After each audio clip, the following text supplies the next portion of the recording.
Welcome once again to EDH Study Hall. This is Johnny Slivers here at the Cackling Carnarium. We are working our way through beta, continuing on the trek through the dredges of the original OG. So what we're going, as I stutter over my words because we're doing this live and I don't edit because I don't have time. We left off last episode with Sinkhole, one of the early, most cost-effective, at common level land destruction cards that just breaks pauper. But as I've my opinion on land destruction as far as EDH goes, it's a tough strategy because you are up against typically 3 other players or more. So trying to take away land resources isn't quite as effective. But when we are doing land destruction of some kind, it is good to keep in mind whether or not you've got a lot of technical card like land, like tech lands, man lands, or like mazes of Ith, dark depths, that kind of stuff. Those things warrant land destruction, but that's kind of meta specific. You know what you're dealing with, so whether or not you put land destruction cards in depends on whether or not you have enough valid targets to warrant it. We're picking up here with Siren's Call, and Siren's Call is a card I did not appreciate back in the day, and it did not get a lot of reprint love here. This is go to 4th edition, might be a little easier to read. So it's a 1 blue mana, a single blue for an instant, and it reads all of target opponent's creatures that can attack must do so. At the end of turn, destroy any non-wall creatures that did not attack. Play only during opponent's turn before the opponent's attack. Siren's Call does not affect creatures brought under opponent's control during the controller's turn. Under the controller's turn. Creatures brought under the controller's control this turn, right? Sorry, stumbling through my words. So basically anything that's got summoning sickness is not affected. Creatures that have been pacified or aren't allowed to attack because of some kind of an enchantment or an effect, those creatures will be killed off. And it was always felt like a weird card. It was like the combo back in the 90s when After Dark came out with Siren's Call Festival, where Festival said no creatures can attack, Siren's Call said all creatures must attack, and then there it is. But in EDH, Siren's Call definitely has a little more. This is an interesting combat trick. You can force somebody into a suboptimal play, forcing them to attack when they are not ready to attack. This would actually be an interesting card to play in a Pramicon deck. When you're dealing with basically everyone has to attack in one direction, then you can pick and choose your opponent, be like, you are going to attack that person. If you and that, let's say they're trying to keep some defenders back so they can protect themselves from the player that is going to attack them. You can leave them open, have them take out your immediate opponent that's trying to kill you. This is like, I'm talking about a Pramicon deck. And then the opponent that you're trying to kill will basically have an opportunity to take out the opponent that you just played it on. So the timing, like the type of deck you put this in, does matter. I don't think it gets a lot of love in EDH. I don't think you're going to see it in play unless you're playing a shenanigans deck like Pramicon. And it's the only other place I can see this would be Pillow Fort. That's the other one. When you're running a lot of that nerf the attack step for your opponents, and they really there's too much tax to actually attack you, then you can start forcing them into suboptimal kind of plays or forcing them to attack when they don't want to. But that's the thing; it forces all their creatures to swing. So you can't pick and choose. It just really kind of like, there it is, and that can leave somebody open for a critical lethal damage. So I think in EDH it definitely warrants consideration. Let's go ahead and EDH Rec. We're going to check in there, see what the stats are on Siren's Call. I imagine it's a low number, but we will check. And can I spell? There it is. All right, Siren's Call only showing up in 39 decks. It's a cheap card. It's not expensive. It's 15 cents. Or 25 cents. You'll find it in bulk bins.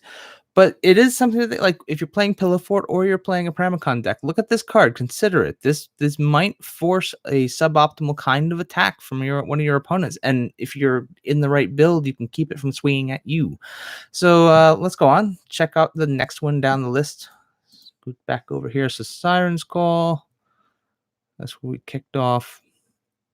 All right, Siren's Call. Slate of Mine, the slightly better lace.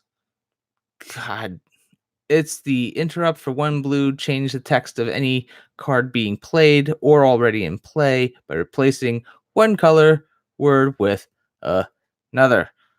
So if it's got protection from this color, it now has protection from this color and is kind of a waste of space. Only reason this is even better than a lace is because you can choose the different colors and you have some more control over it. But I no. My vote is no. Do not play Slate of Mine because it's not good. Not in my opinion. After Slate of Mine is Smoke. This card, on the other hand, this is totally worth playing. Smoke is kind of one of these stack style cards from way back. It got the 5th edition, and that's about as far as it went. 2 red for an enchantment. No player may untap more than one creature during his or her untap phase. So yeah, if you're trying to run a stacks kind of style or strategy and you've got Smoke, you're in red. I mean, I don't know if that's the thing, but I think this is a card to consider. This grinds things to a halt. It's only affecting the creatures, so their mana bases are still up and there. So, but yeah, I think this one. We want to check. I'll check some specs on this one. Smoke.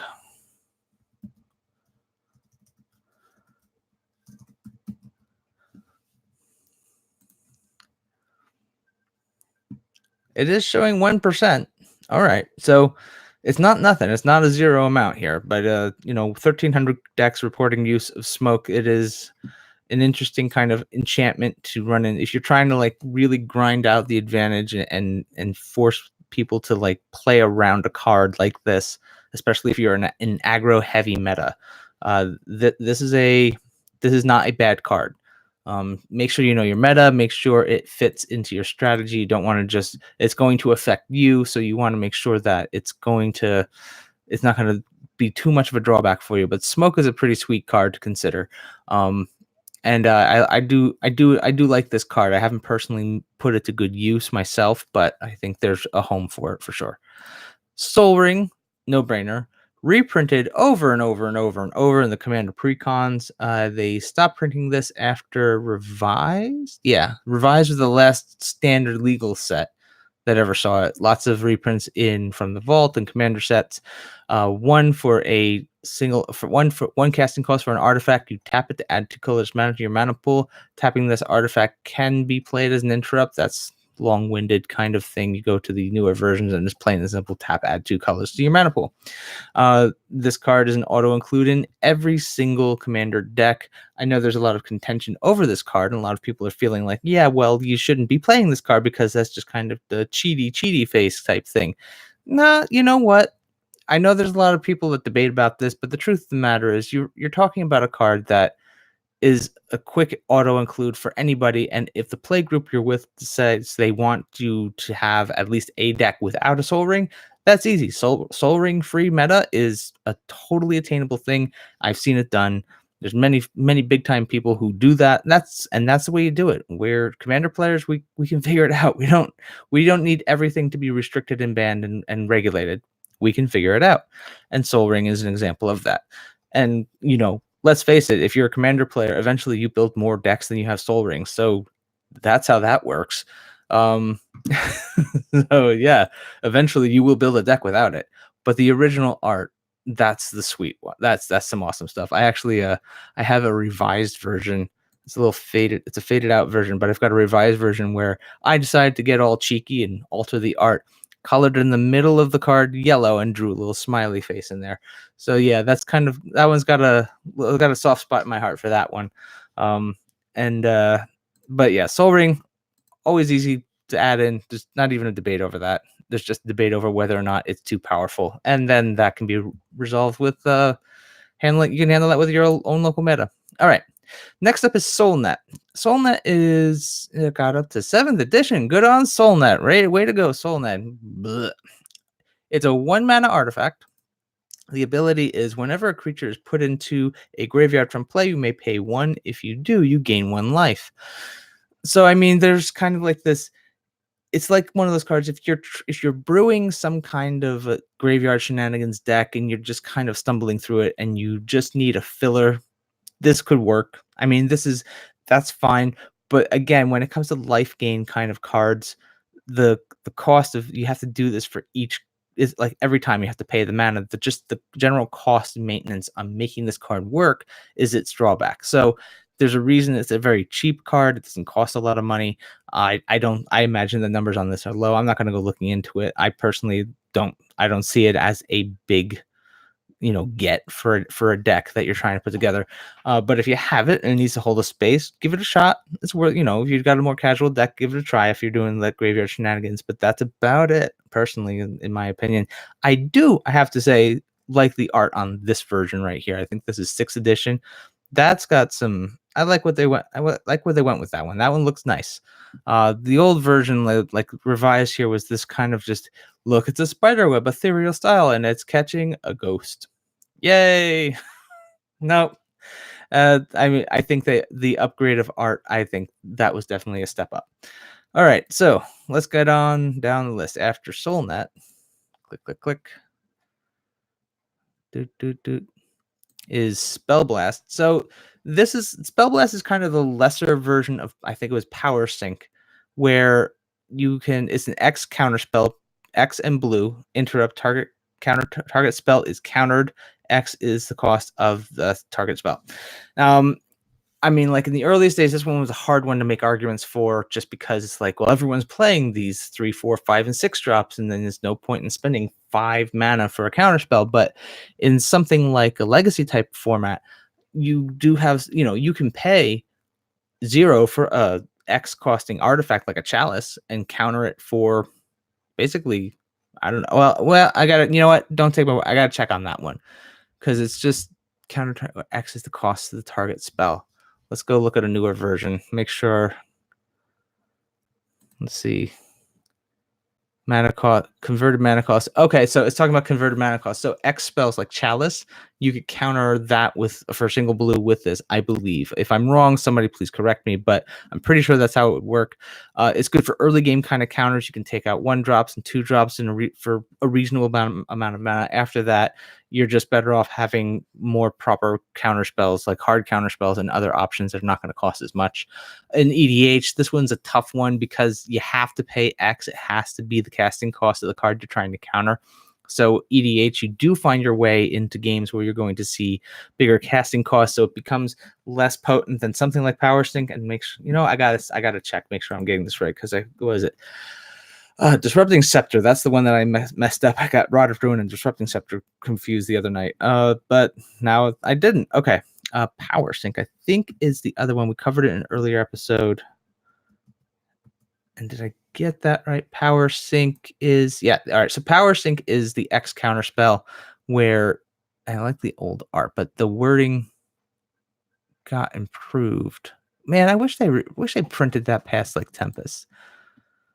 So, all right, so Power Sync is the X counter spell, and the way Power Sync works is it forces them, they have to pay X, and if they don't pay X, they tap out their whole mana base not their whole mana base, their whole mana, like land produced mana, must be tapped out, and then they lose the mana.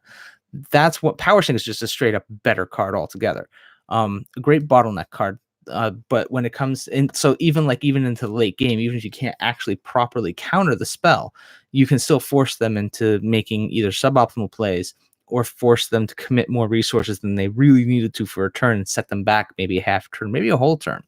But when it comes to Spell Blast, it's just a less efficient hard counter, and it's not as viable for something like EDH. I wouldn't really put any major stock into this card when you're trying to build 99 and you need a reliable counterspell. Stasis, on the other hand, is totally fair magic. Someone's head is going to split when they hear that. All right, so it's 1 in the blue for an enchantment.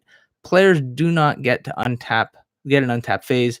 During your upkeep, pay 1 blue mana or destroy stasis. So any stacks style strategy in blue wants to run this card. Lots of players who like to keep their friends might refrain from playing this card. This is a super powerful card for EDH. You totally have the tools to build a deck that can take advantage of this. There are lots of stacks lists out there. I'll bet the numbers are pretty solid on this one as far as analytics go. So let's go take a look at that. Stasis is doing what? Stasis. Wow. So again, this one's only showing up in 2% of the reported decks, and it's 2,300 decks reporting the use of Stasis. I was surprised. I was kind of, I don't know. I felt like maybe there were more stacks players out there, but these are probably the more spiky players that are playing these cards, and that group is generally smaller than the more casual oriented social, social interaction, fun times kind of commander players out there, which in my opinion is the broader base of the community. We're talking about people get together to have fun, and as soon as someone throws down Stasis, there's no more fun being had. And that's one of those other debates in the community about commander and play styles and strategies and whether or not this is good or not. But the truth is, it's a solid card. And if you're going to build a high powered deck, if you're going to build a stacks deck, build it. You break it out once a year, piss off the table once a year, put it away, let it collect some dust, and then you can get, that way you're not destroying your friendships in the process because you keep playing it over and over and over, and a game takes 10 freaking hours because Stasis. So let's move on to the next one over here to the card share list. Boop, boop. All right. So after Stasis, we've got Steel Artifact. Now, this is a spicy one. I like this card. Steel Artifact is an enchant artifact. You pay 2 and 2 blue. You control enchanted artifact, and you're playing EDH. So there's always targets. There's always targets for this card. There's always plenty of artifacts worth having. More efficient mana rocks than what you have, or things that you don't want your opponents to have just straight up. It's pretty easy, plain and simple. And there's even a couple of commanders out there that are in artifact mode. So I think I'm blanking on the new one. I can probably find it if I go into let's get educated here. So there's an artifact commander that came out. There he is, Golos, Tireless Pilgrim. You can steal a Golos. Maybe you can't use them because that's a Wooburg kind of effect, but yeah, Golos is a valid target. And there's another one. Where's the dragon? I think he's in the popular up there, probably the Brood in the last 2 years. He's still, oh, nope. I'm blanking. Ramos? Everybody loves Ramos? Ramos Dragon Engine. Is that right? Yeah, Ramos. I think Ramos was a popular one and probably fell by the wayside just as time went on, but I've seen people playing this deck too. So Steel Artifact can steal a handful of actual... Oh, and Bray, I think, is another one. It can steal a few commanders, but there's always valid targets for Steel Artifact. So if you're in blue, you want to get some cheeky shenanigans going on, get yourself a copy of Steel Artifact. You won't be... I doubt you'll be disappointed. You're probably going to find something worth stealing on the table. After Steel Artifact, going down here to Stone Giant. Stone Giant is kind of this, I don't know, it's the lesser Brionne Stout Arm. So it's 2 and 2 red for a 3/4 giant. Target creature you control. Do we have a newer version with better wording? Yes. Okay, so tap target creature you control with toughness less than Stone Giant's power, gains flying until end of turn. At the end of turn, destroy that creature. So yeah, is basically throw something at someone's face, but the restriction that restriction on power toughness, that's the other downside. Like you have to put a buff on this guy to actually get some use out of him to make him more viable. So in EDH, there's a lot of creatures with bigger toughness than 3, and that's where this is a drawback. I think that makes it a hard sell for something like EDH, and I would be reluctant to. I'd be reluctant to push this card because there are better ways to give your creatures evasion than Stone Giant's ability. Unless, of course, you're in a Giants theme deck, but then it doesn't make sense because your Giants are usually too big for the Stone Giant to throw a Giant because Giants don't throw Giants. This Giant doesn't throw Giants. This Giant throws Goblins. But yeah, it's cheeky, but not cheeky enough. After Stone Giant, we have Stone Rain. Again, land destruction, destroys any one land. You pay 2 and a red for sorcery speed land destruction. My stance on land destruction EDH it stands. It's still there. It's just just know your meta and don't play land destruction with that intent of like taking out the like winning through taking away their resources, because there's too many opponents to actually make it more efficient. Stream of life. Oh yeah, hang on. Yeah, there's the good stuff. All right. So stream of life is don't do it. Just don't do it. All right. So X and a green sorcery, target player gains X life. Okay, so there's one reason maybe this could be useful. Let's say the way the politics and the board state is working, you need a certain person to stay alive. You need them to be around. You know, you want to be able to like salvage a player and play the politics game. Stream of life could do it. I mean, I suppose, but that's you got to commit a lot of resources to a sorcery that's going to give an opponent like X life. So I don't, for when it comes to life gain, there's better ways to do it. This is way too taxing, in my opinion. It just takes too much. It's not enough gain to like warrant it. You tie up an entire turn just trying to like recoup your life total against God knows how many players are still left on the field. So no, I would say no to stream life. Let's get to something a little more. Sunglasses of Urza. This is a good one. All right, so Sunglasses of Urza made up to 4th edition. It is a 3 mana artifact, and the ability is you may use white mana in your mana pool as either white or red mana. Hang on. Let's go to Scryfall here. That's interesting. So white mana, not just any mana in particular, but or just not like it's not like a land. Let's not like we're not talking about planes. It has to be white mana. So Sunglasses.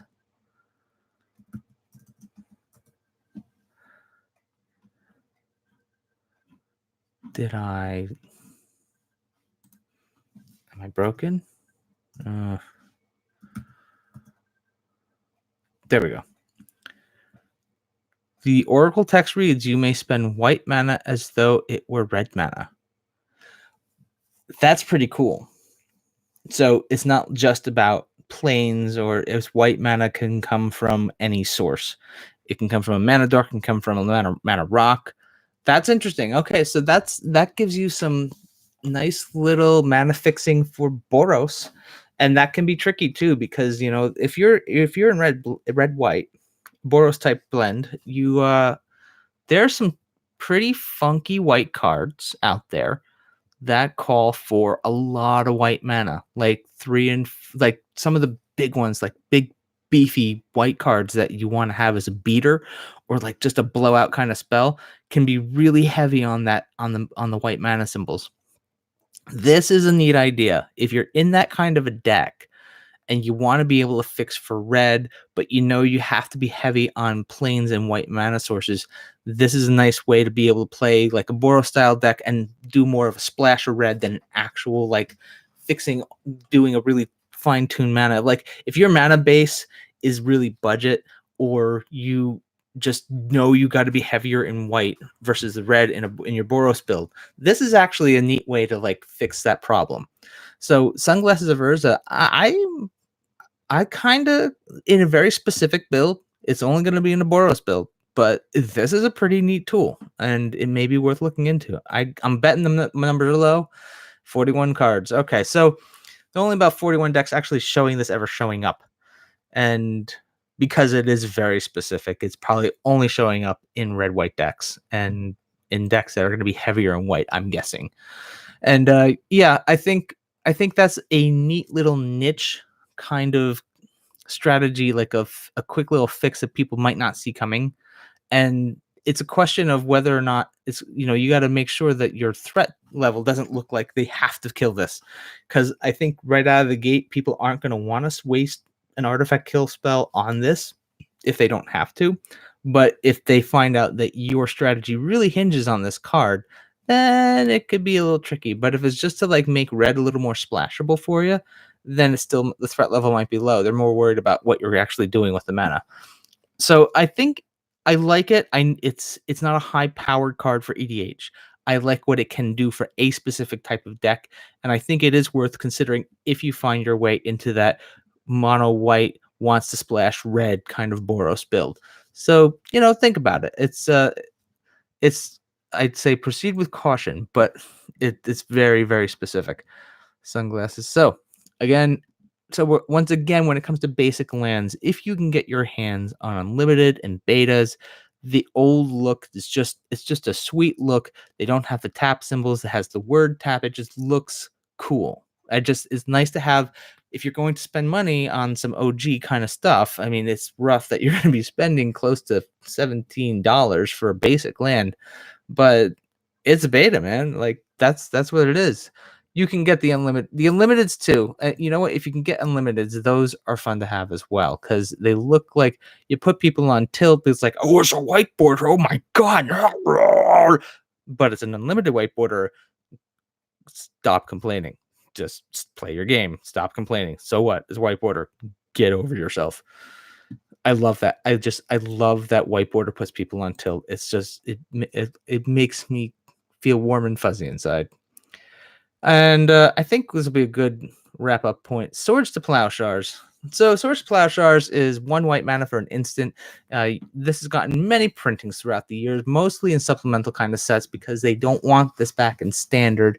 I think the last standard set they printed was I want to say 4th edition. Let me take a closer look here. Like Commander 17, got it into a dual deck. There's the 4th edition. I remember it from Revised in 4th. And then everything else. Oh, I lied. Ice Age and 4th edition just about the same time. I'd have to go and check the actual years, but they were there around the same time. The artwork on the Ice Age version is pretty cool. It's more like one of the OG Kaja Folio kind of looking funky art, but the way this one was definitely a bit more. I feel like this one was one of the more elegant pieces. The artwork, as far as like if you look at some of the folio. Foglio. I'm probably butchering the pronunciation. I apologize. But a lot they had like these kind of campy, cartoony looking artistic displays of what they did. But this one I like. This was a nice, like felt more refined and just looked nice. I just like to look at this one. But outside of 4th edition and Ice Age, you just don't find them in sets that would have been standard playable. You see them in these like Iconic Masters and Battle Bond, that kind of stuff.